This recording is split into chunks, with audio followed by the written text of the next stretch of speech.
Hello students, I hope you all are fine at your home, and today I am going to explain types of synthetic plastics. हम लोग पढ़ रहे हैं chapter 3 science materials around us, जिसमें हमने polymer देखा था, फिर सिंथेटिक पॉलीमर देखा था, नेचुरल पॉलीमर देखा था, फिर उसके बाद प्रॉपर्टीज ऑफ सिंथेटिक पॉलीमर भी देखा था। आज हम देखने जा रहे हैं टाइप्स ऑफ सिंथेटिक प्लास्टिक्स। आप इसमें अच्छे से थोड़ा देखेंगे, ये आपकी बुक का ही एक स्क्रीनशॉट है।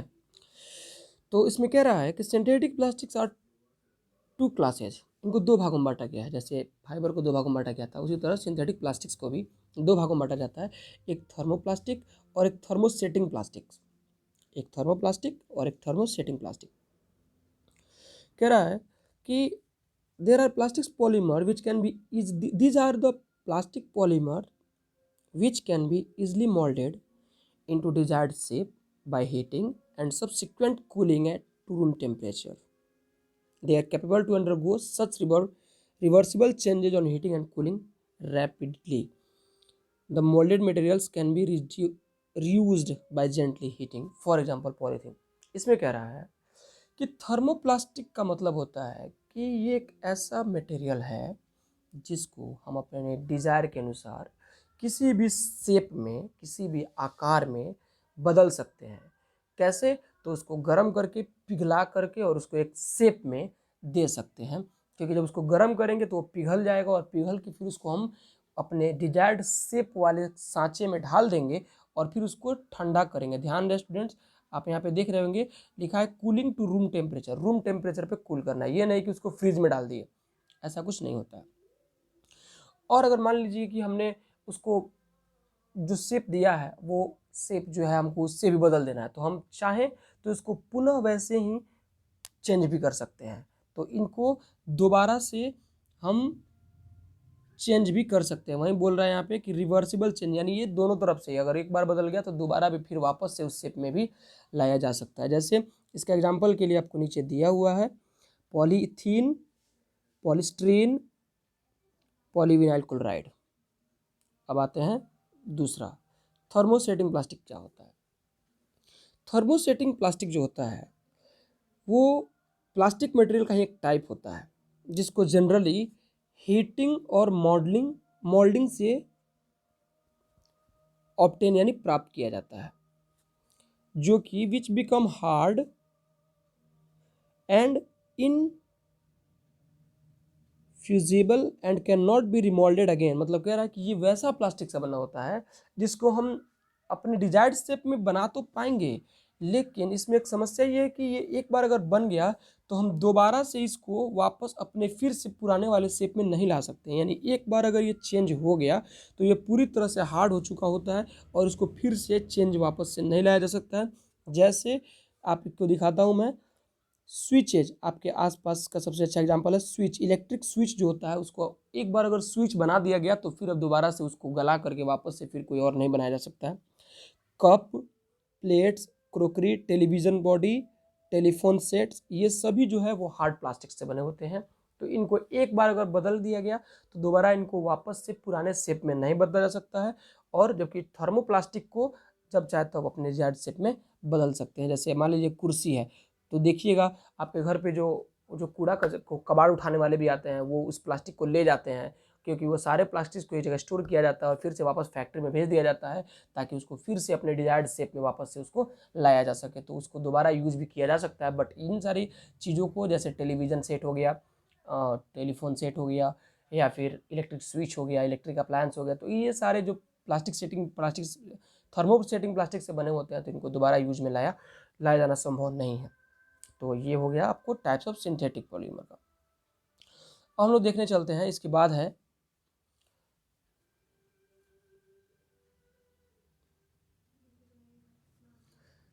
अब इसमें पहला हम पढ़ने चलते हैं पॉलीथीन। पॉलीथीन क्या है? आपने पोलोथीन का नाम सुना होगा, उसी को कहते हैं पॉलीइथीन। चूंकि इसमें एक इथीन से, ये इथीन से बना होता है। इथीन जो होता है वो एक अनसेचुरेटेड हाइड्रोकार्बन होता है। हाइड्रोकार्बन का मतलब होता है, मैंने पहले ही बताया हुआ है, कि जो हाइड्रोजन और कार्बन के मिलने से बने उसको हाइड्रोकार्बन कहते हैं। हाइड्रोकार्बन दो तरह के होते हैं, एक सेचुरेटेड, एक अनसेचुरेटेड। ठीक है, तो अनसेचुरेटेड को एक साधारण अवस्था में कहें तो उसमें एन लगा होगा। एन का मतलब हो गया जैसे ब्यूटेन, प्रोपेन, पेंटेन, एन लगा हुआ है, ANE, तो वो सेचुरेटेड हो गया। और जिसमें इन या आइन लगा हो, जब आप आगे पढ़ेंगे तो आपको और क्लियर होगा, लेकिन आज के लिए बस इतना ही जान लीजिए कि जैसे पॉलीइथीन, तो इसमें इथीन है, या ब्यूटीन, या पेंटीन, या हेक्सीन, तो जिसमें इन हो, या ब्यूटाइन, इथाइन, तो ये सारे चीज़ें जो होती हैं वो अनसेचुरेटेड होती हैं। तो यहाँ पे पॉलीइथीन है तो इसका मतलब ये क्या है, अनसेचुरेटेड हाइड्रोकार्बन है। तो वहीं यहाँ पे ये कह भी रहा है, आप देख सकते हैं कि polyethene is the polymer of unsaturated hydrocarbon, जैसे इथीन। तो इथीन यहाँ पे दिख गया होगा, जिसका फॉर्मूला होता है CH2CH2, यानी CH2 और डबल बॉन्ड, याद रहे ये इक्वल मत पढ़िएगा, ये डबल बॉन्ड है, और फिर CH2, इसको डबल बॉन्ड पढ़ा जाता है। By polymerization of ethene gas, यानी जब इथीन गैस को जब पॉलीमराइज किया जाता है, कितना टेम्परेचर पे, 465 यानी 465 टू 485 केल्विन, के से केल्विन होता है, केल्विन टेम्परेचर पे। तो वहाँ पे जो हमारा एक सोलुबल, जो इनसोलुबल सब्सटेंस जो निकलता है, ठीक है, तो उसको बोलते हैं हम पॉलीथीन, जिसको ठंडा करने पे हम उसको यूज में ला सकते हैं। उसका यूज क्या कहाँ होता है, तो ये सारे यूजेज हो गए, आप इसको पढ़ के समझ लीजिएगा कि कहाँ कहाँ यूज किया जाता है। अब आते हैं पॉलीस्ट्रीन। पॉलीस्ट्रीन क्या होता है, तो ये जो है वह एस्ट्रीन का एक पॉलीमर है। जैसे ऊपर वाला जो था वह इथीन का एक, जैसे पॉलीथीन किसका होता है, इथीन का पॉलीमर होता है, उसी तरह पॉलीस्ट्रीन जो है वो एस्टीरीन का पॉलीमर होता है। Which is an atomic compound, aromatic compound sorry, it can be moulded on heating it form very high very light foam by blowing air through molten polystyrene, it is transparent and floats on water। मतलब कह रहा है कि ये वो material है जो जब बनता है तो फोम बनता है, फोम, और वो फोम जो है वो वाटर पे तैरता भी, चूंकि फोम है तो तैरेगा ही।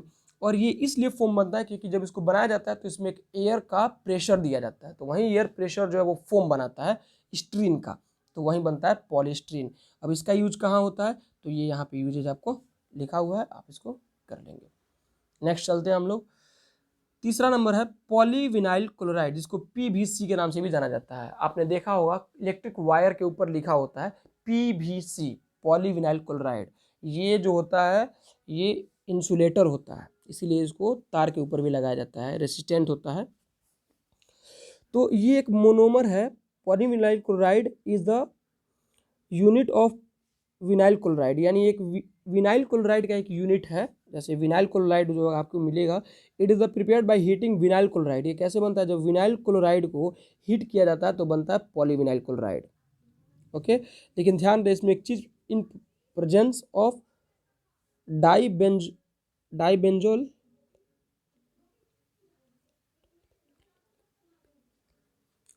डाइबेंजाइल पेरोक्साइड, ये इसमें बड़ा इंपॉर्टेंट चीज़ है।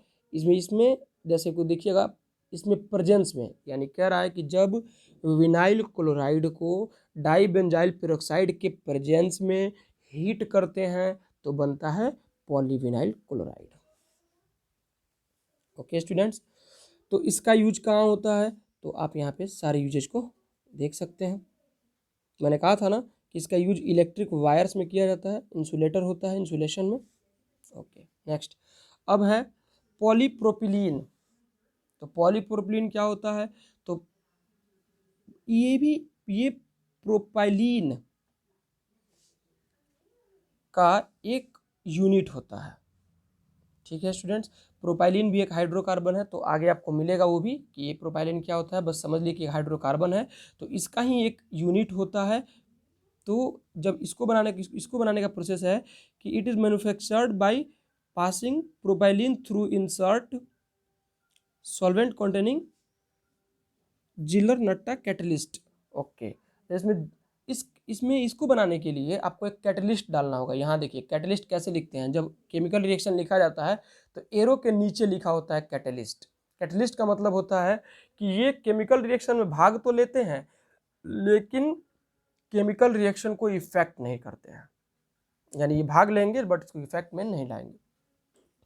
तो जब ये बन जाता है तो ये बिल्कुल ही वाइट कलर का ट्रांसपेरेंट होता है और पानी पे यानी वाटर के ऊपर तैरने लगता है, क्योंकि जस्ट लाइक फोम के तरह ही होता है। Harder, stronger and lighter than polythene, ये पॉलीथीन से भी हल्का होता है।